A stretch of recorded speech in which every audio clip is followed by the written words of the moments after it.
দেখেন আমাদের এই ক্লাসগুলো আপনারা নিয়মিত আমাদের এমকেএলটিসি আমাদের ইউটিউব চ্যানেল এমকেএলটিসি BD2 কোরিয়া এই চ্যানেলে আপনারা পাবেন। যে আমাদের 2 নম্বর ক্লাস, আজকের ক্লাস হলো যে ব্যঞ্জনবর্ণ লেখার পদ্ধতি। ব্যঞ্জনবর্ণ আমরা কিভাবে লিখবো এবং ব্যঞ্জনবর্ণ লেখার সঠিক পদ্ধতিগুলো আমরা ইনশাআল্লাহ শিখবো। দেখেন যে আমরা জানি ব্যঞ্জনবর্ণ কয়টি বলছিলাম, টোটাল 14টি। ব্যঞ্জনবর্ণ হলো আমাদের 14টি। এই যে 14টি হলো আমাদের ব্যঞ্জনবর্ণ, ঠিক না? এই 14টি ব্যঞ্জনবর্ণ আমরা কিভাবে শিখবো দেখেন প্লিজ। আমি বলতেছি এটা গিউক, এটা কি গিউক, এটা গিউক, বাংলা উচ্চারণ হলো ঘ। তাহলে এটা হচ্ছে কোরিয়ান বর্ণ আর এটা হচ্ছে কোরিয়ান উচ্চারণ আর এটা হচ্ছে বাংলা বর্ণ। আগে লিখবেন না প্লিজ, এটা লেখা জিনিস না, এটা বোঝার জিনিস। গিউক ঘ, তাহলে এটা কি নিউন, এই যে নিউন, নিউন মানে কি ন, নিউন ন। তারপরে এটা কি সিউত, সিউত, সিউত, সিউত, সিউত মানে দন্তস্ব। একটা কথা বলি যে কোরিয়ান আমরা যে বর্ণগুলো শিখতেছি এগুলো সাংস্কৃতিক চিহ্ন। আমাদের যেমন ক থেকে ম পর্যন্ত এগুলিকে পর্শ বর্ণ বলা হয়, মানে ক খ গ ঘ উ এরকম আছে, সাজিয়ে লিখতে হয়। তাদের এরকম কোনো সাজিয়ে লিখতে হয় না। আপনার যেভাবে 14টা যদি আপনি লিখতে পারেন তাহলেই বলবো, ঠিক আছে? তাহলে আপনি ইচ্ছা করলে সিউত দিয়ে শুরু করতে পারেন, আমি গিউক দিয়ে শুরু করছি, আপনি সিউত দিয়েও শুরু করতে পারেন। অর্থাৎ আপনার 14টা হলেই হলো, এটা সাংস্কৃতিক চিহ্ন, ঠিক না? দেখেন তাহলে গিউক গ, নিউ ন, তাহলে সিউত কি স, তাহলে জান এটা কি জিউত, এটা কি লিখলাম, এটা জিউত, জিউত কইবে না, এটা যে জিউত। তাহলে আমরা পরে বাচ্চিম পড়তে গেলে আমাদের সমস্যা হবে। জিউত মানে বর্গার জ, তারপরে হচ্ছে কি সিউত, এটা কি, এটা সিউত, এই যে সিউত, সিউত মানে স। তাহলে এটা কি হিউত, কি এটা হিউত, হিউত হলো হ, হিউত হ। এরকম মিউম, মি উম, মিউম হলো মিউম, ম, হ্যাঁ মিউম, মিয়ম না, এটা হচ্ছে মিউম। মিউম, তারপর হচ্ছে দ্বিগুত, দ্বিগুত, দ্বিগুত হলো ধ, দ্বিগুত ধ। এখানে দেন রিউল, এটা রিউল, এই যে রিউল, দন্তস্ব, রিউল হলো র। তারপরে হচ্ছে বিউপ, বিউপ, বিউপ হলো ব, বিউপ কি ব। এইরকম লিখলাম ইয়ং, এই যে ই অ 19 স্বর বলছিলাম না, একটা ইয়ং আছে, এটা হচ্ছে 19 স্বর। তারপর হচ্ছে ইয়ং এর পরে লিখলাম, পরে মনে করেন আপনি লিখলেন ফিউ, এরকম একটা ই আছে ফিউ, এইভাবে লেখা যায় ফিউপ। এটা কি বলছি, ফিউ, ফিউ হলো ফ, ফিউ কি ফ। এরকম কিউক, খি উক, এটা হচ্ছে কিউক, কিউক মানে কি খ, কিউক খ। এরকম কিউক, এটা কি, এটা কিউক খ।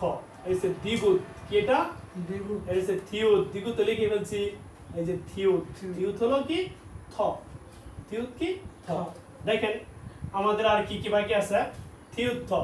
দেখেন 14টা হলো কিনা, 1 2 3 4 5 6 7 8 9 10 11 12 13 14। এই 14টাকে আমাদের কি বলা হয়, আমাদের ব্যঞ্জনবর্ণ। ব্যঞ্জনবর্ণ কয়টি, 14টি। আর 5টি আছে আমাদের যুক্ত ব্যঞ্জনবর্ণ। যুক্ত ব্যঞ্জনবর্ণ কয়টি আছে, 5টি। দেখেন প্লিজ, আর যুক্ত স্বরবর্ণ কয়টি আছে, 11টি। এখন দেখেন আবার একটু প্লিজ অ্যাটেনশন প্লিজ, আমরা কিভাবে উচ্চারণ করব। যেহেতু আমাদের আমরা বাচ্চিম পড়ানোর সময় ব্যঞ্জনবর্ণ সবসময় আমাদের বাচ্চিম হিসাবে বসে, এই বাচ্চিম পড়ানোর সময় আমাদের যে উচ্চারণগত কোনো ত্রুটি হয়ে যেতে পারে, এই জন্য আমরা উচ্চারণগুলো নিয়মিত শিখবো, সুন্দরভাবে শিখবো, একবারে পাঞ্চুয়াল গুলো খুব সুন্দরভাবে আমরা নিব, ঠিক না? দেখেন অনেকের উচ্চারণের মধ্যে সমস্যা থাকে, তখন লিসেনিং এ আপনার প্রবলেম হবে। আমরা জানি লিসেনিং এ 100 মার্কের পরীক্ষা হয়, কত মার্কের, 100 মার্কের। আর আমাদের রিটেন পরীক্ষা হবে কত মার্কের, 100 মার্কের। এই হচ্ছে 200 মার্কের আমাদের পরীক্ষা হবে, পয়েন্ট হলো 100, ঠিক না? তাহলে হ্যাঁ, না মৌখিক ধরবে না, মৌখিক ধরবে আপনাকে যখন স্কিল টেস্ট পরীক্ষা হবে তখন মৌখিক ধরবে, যখন স্কিল টেস্ট, আপনি স্কিল টেস্ট নিয়ে আসেন, হ্যাঁ জি স্কিল টেস্টে তখন তারা মৌখিক পরীক্ষা করবে। কেমনে কেমনে কোনটা জি জি জি। এখন আমরা এই 14টি সম্পর্কে আমরা সুন্দরভাবে একটা উচ্চারণটা দেখি। বিসমিল্লাহির রহমানির রহিম। দেখেন গিউক ঘ, আমরা পড়ার সময় কি বলবো, গিউক ঘ, নিউ ন। এটা কি বলবো, সিউস, স দন্তাস, ঠিক না, স। দন্তের সাথে বলা যাবে জিউ জ, সিউত স, হিউত হ, মিউম কি ম, মিউ ম, দ্বিগুত ধ, এটা কি রিউ রিউল র রিউল কি র ভিউ গ ইয়ং 1900 আর ফিউব কি ফ কিউ খ আর হচ্ছে কিউ হচ্ছে থ এইগুলো দেখেন এখন একটা টেকনিক আছে এদিকে দেখান আমি বলছি আমরা বাংলা ভাষার মাধ্যমে কোরিয়ান ভাষা শিখতেছি ঠিক না এইগুলোকে আপনি বেসিক ভাবে আপনি শিখবেন এটা গিউ এটা গ আমি যদি জিজ্ঞেস করি বলবেন এটা গ কোরিয়ানরা জিজ্ঞেস করলে বলবেন গিউ আমি জিজ্ঞেস করলে কি বলবেন গ আর কোরিয়ানরা জিজ্ঞেস করলে কি বলবেন যুগ গিউ এইভাবে লিখবেন গিউ ঘ স্যার ওই এটা কি অক্ষরগুলোকে মুখস্থ করতে নিউ হবে। ন হ্যাঁ মুখস্থ করতে হবে গ কোনা মুখস্থ হবে কিভাবে মানে ওই যে এই যে এটা মুখস্থ করতে হবে, উপরে যে কোরিয়ান ভাষা বলে মুখস্থ করতে হ্যাঁ হবে। মুখস্থ করতে দেন গিউ কি গ এটা নিউন কি ন তারপরে দিলাম মনে করেন সিউর স এটা কি আমি যে বলি এটা কি আপনি বলবেন বর্গের জ ঠিক না আমি যে বলি এটা কি আপনি বলবেন স স। আপনি বলবেন কি স এদিকে তাকান আমি যে বলি এটা কি এটা জায়গায় মিল মতো লিখতে হবে এরকম না আপনি 14টা বলি হইছে ঠিক না এটা হচ্ছে কি হ এটা কি এটা মানে উল্টাপাল্টা করে লিখতে হ্যাঁ হবে। লেখলে এটা কি ম আমি যে বলি ম আমি যে বলি এটা কি ধ ধ এটা কি মনে করেন ইয়ং এই যে ইয়ং ঠিক আছে এটা কি ভিউ মানে ভ এটা কি রিউল রিউল মানে কি র এরকম এটা কি আপনি বলবেন খ আমি যদি বলি এটা কি আপনি বলেন থ আপনি কি বলবেন থ। থ এইরকম ভাবে আপনি সাজাবেন ঠিক আছে পরে এটা কি ফ এটা কি বলবেন ফ। এটা ফ বলবেন এটা কি বলবেন খ তাহলে এরকম এইভাবে সবগুলো আপনি লিখবেন এই যে যেভাবে আছে 1 2 3 4 5 6 7 8 9 10 11 12 13 আর কি বাকি আছে দেখেন তো আর বাকি আছে হ্যাঁ অন্তস্থ আচ্ছা। র কেস র রিউল কি র রিউল ল ফিউ ফ তাহলে একটা বাকি আছে ফিউ এই যে ফিউ প্লেস এটা ফ ঠিক আছে এখানে এখানে দেখেন দেখেন প্লিজ কোনটা বাকি আছে স লিখছি স শিউদ লিখছি স দেখেন এখানে দেখেন তাকান এটা কি দীপ গিউ গ দেখেন নিউন ন শিউদ স এটা কি জিউদ জ সিউদ স হিউদ অ নিউম কি ম নিউম কি ম পরে দ্বিগুণ ধ দ্বিগুণ কি ধ পরে দেখেন এটা কি রিউল র ফিউ ব ফিউ কি এটা কি ইয়ং উনিশর ফিউ ফ কিউ কি খ থিউ থ তাহলে কোনটা বাকি আছে বলেন তো ভ কোনটা বাকি আছে ভ কেস হ্যাঁ বত লিখছি এই যে ব লিখছি গণাই করতেছে দেন দেন কি লিখছি কোন বাকি পরে দেখেন না না ঠিক আছে চলতে আছে 14টা আছে না ভেরি গুড এটা একটা আমরা লাগাইলাম বেলকে লাগাইছি ঠিক আছে তাহলে এই 14টা অর্থাৎ এইগুলো যে এটা বলতে হয় এটা আমরা কিভাবে শিখব দেখেন যে আমি যে বলছি এটাকে বলতে হয় গ এটা ন এটা হচ্ছে দন্তস্ব এটা কি এবার আসেন আমরা হ্যাঁ একটু এই নিচেটা বুঝতেছি দেখেন এটা কিন্তু একের ভেরি ভেরি ইম্পর্টেন্ট নিচে যেটা বুঝছি ঠিক আছে হ্যাঁ, বসেন দেখা দেখেন স্বরবর্ণ এবং ব্যঞ্জনবর্ণ দিয়ে শব্দ গঠন যা শিখছি তাই দিয়ে কোরিয়ান ভাষা লিখতেছি নগদ তাহলে আমার পরবর্তী লেখা হলো বর্ণ স্বরবর্ণ এবং এটা সবটি অক্ষর লিখবে ব্যঞ্জনবর্ণ দিয়ে দিয়ে কি গঠন শব্দ গঠন শব্দ গঠন এই যে এইটাকে যে আমার গিউ বলতে হয় না আপনাকে এই জিনিসটা বলবো আর কি ঠিক আছে দেখেন এটা কি আ তারপরে সে ই তাহলে কি হলো আই আই। এই যে আ তারপরে সে কি ই আই অর্থ সে শিশু আই অর্থ কি শিশু এটা কোথায় নিলেন এই যে আ নিসি নিসি সর্বনাম থেকে আ আ ই আ এদিকে তাকান লেখেন না কি আ ই আই অর্থ কি শিশু এরকম ও মিন্স কি লিখছিলাম ও হলো ভাষা মনে আছে ও হলো ভাষা আজকে একটা ক্লাসে কিন্তু পারতেছেন নগদ পরে দেন কি বলছে উ শুধু এই যে ও আছে না ও এই ওতে কোরিয়ান ভাষায় কি হয় 5 কোরিয়ান ভাষায় কি হয় 5 পরে এরে কি দেখেন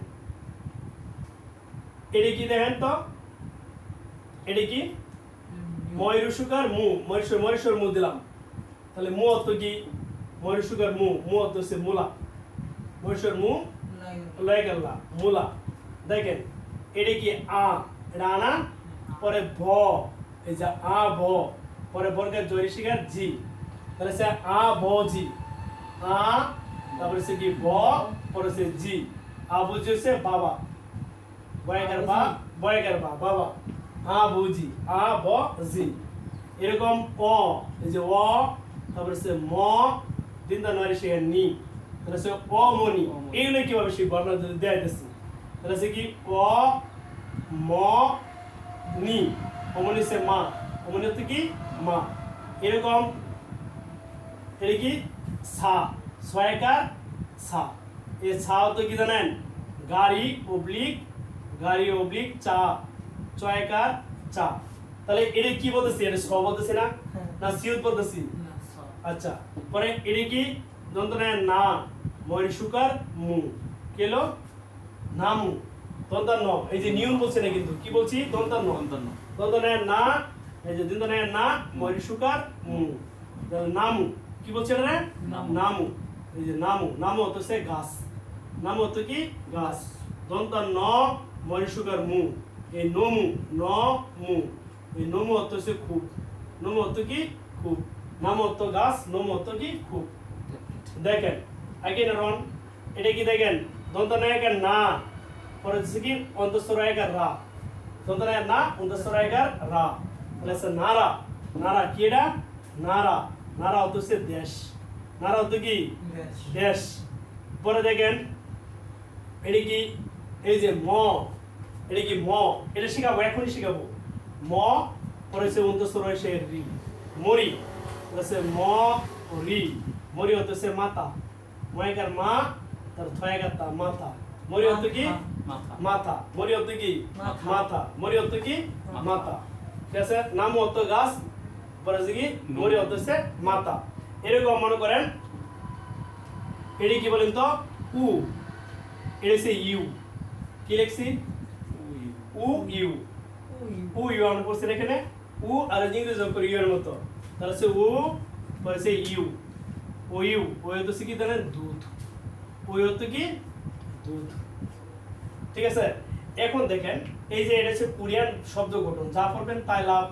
এরকম বর্গের জায়গা যা, এটা কি হইব যা, বর্গের জায়গা যা, এই যা হচ্ছে কি জানেন স্কেল, যা তো কি স্কেল, আমাদের স্কেল আছে স্কেল, এটা বৈদেশিকার বি, বৈদেশিকের কি বি, বি হচ্ছে বৃষ্টি, বি হচ্ছে কি বৃষ্টি, বি হচ্ছে কি বৃষ্টি। এখন দেখেন প্লিজ আর লিখবো না, একটু পরে লিখেন প্লিজ, এখানে একটু নজর দিন, স্বরবর্ণ এবং ব্যঞ্জনবর্ণ দিয়ে শব্দ গঠন, দুইটা দিয়ে আমরা শব্দ গঠন করছি, ঠিক না? এখন একটা হ্যাঁ দেখেন জিনিসটা দেখেন প্লিজ, লেখেন না আগে, এখানে দেখেন আই, আই অর্থ কি শিশু, আই অর্থ কি আমার সাথে সাথে বলেন, আই অর্থ কি শিশু, এটা কি অ, অ মিন্স কি বলছিলাম, এই যে অ মিন্স হলো ভাষা, এটা কি ও, এই ও অর্থ কি ও, ও অর্থ পাঁচ, এটা কি মু, আমরা মূলা খাই না, মূলা, ও মু অর্থ মূলা, আ ব জি বাবা, এগুলো কিভাবে পাইছি, এটা সর্বর্ণ দিয়ে ব্যঞ্জনবর্ণের সমন্বয় বা সর্বর্ণের সাথে ব্যঞ্জনবর্ণের সমন্বয় শিখাইলে আপনারা পেরে যাবেন, এখনই শিখাবো। তাহলে সে কি আ ব জি, আ ব জি অর্থ কি বাবা, অ ম নি, অমিন অর্থ কি মা, আমরা জানি সর্বর্ণ ব্যঞ্জনবর্ণ ছাড়া উচ্চারিত হতে পারে না, ঠিক না? পরে দেখেন এটা কি সা, এটা কি সা, সা অর্থ গাড়ি অবলিক সা, পরে এটা কি নাম নামু, নামু অর্থ সে গাছ, এটা কি নমু, নমু। নমু অর্থ কি খুব, নারা, নারা অর্থ দেশ, নারা অর্থ কি দেশ। দেশ। এরকম মরি, মরি অর্থ সে মাতা, মরি অর্থ কি মাতা। মাতা, এটা কি উইউ অর্থ কি দুধ, যা, যা অর্থ স্কেল, পরে বি অর্থ কি বৃষ্টি। আর একটা অর্থ আছে, এটা কি বলেন তো রসুই, এটা কি এটা ই, ই অর্থ সে এই, পরে সে কি দুই, দুই, তারপরে সে দাঁত, এই তিন অর্থ, ই অর্থে এই দুই দাঁত। এই যে আমাদের 2 নম্বর ক্লাস, এই ক্লাসটা আপনারা পাবেন ইনশাআল্লাহ আমাদের নিজস্ব YouTube page MKLTC BD2 Korea, আপনারা সার্চ দিলে এবং সাবস্ক্রাইব করে আপনারা ইনশাআল্লাহ দেখতে পারবেন। এই পরবর্তী যে আমাদের ক্লাসটা, এই ক্লাসটাতে আমি আপনাদেরকে দিব যে স্বরবর্ণের সাথে ব্যঞ্জনবর্ণ সমন্বয়, স্বরবর্ণের সাথে কি ব্যঞ্জনবর্ণের সমন্বয়, কিভাবে স্বরবর্ণের সাথে ব্যঞ্জনবর্ণের সমন্বয় হয়, এই সম্পর্কে আপনারা আমাদের MKLTC BD2 কোরিয়া আমাদের ইউটিউব পেজে আপনারা ইনশাআল্লাহ পাবেন। আমি সিনিয়র প্রশিক্ষক ও প্রতিষ্ঠাতা MKLDC Mymensingh language training centre. আসসালামু আলাইকুম।